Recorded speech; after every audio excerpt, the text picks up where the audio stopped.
overview for how today's conversation is going to go. We're going to start by setting the scene, and then we're going to grow the case. So you may see this cute little picture here we have on the side, and you may be wondering why we asked where you're all from.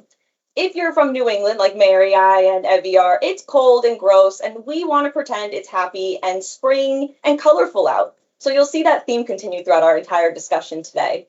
So we're going to grow the case. After we've grown the case, we'll discuss some common pitfalls, and then we'll end with some key takeaways for you all. All right. And again, like I mentioned, lots of flowers, lots of color, lots of happiness here.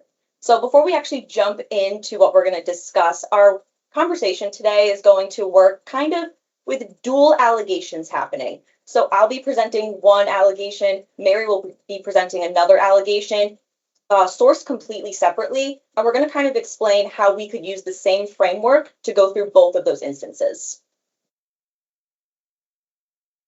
So my allegation is going to be centered around a member complaint. I'm sure most of you who work in investigations are familiar with receiving a complaint through a member hotline.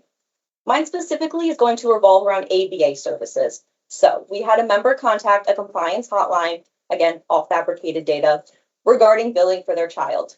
Their child received an ABA evaluation, and then approximately 1 week later, that provider billed for an individual psychotherapy service. However, the member reported that on that day of that psychotherapy service, no additional therapy session occurred. When there was follow-up with the provider, they stated that the service was just to review and share the evaluation results from that ABA evaluation. So given all of that, obviously the member's concerned that that billed psychotherapy doesn't necessarily reflect the care that was provided.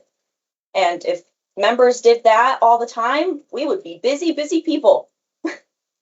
Right? Not often we get those gems of a call, which is why we need system generated leads as well to fill in the gaps, which is what scenario 2 covers. So in this allegation, lead was identified through technology-driven analytics. It actually flagged a DME supplier, and the allegation at hand was that this provider was billing non-covered TENS units, and that they were an outlier amongst their peers, and there was significant exposure identified. If you don't know what a TENS unit is, I'll let you know in a very non-clinical way. It's basically a small portable device that electrocutes you, but in like a medical way.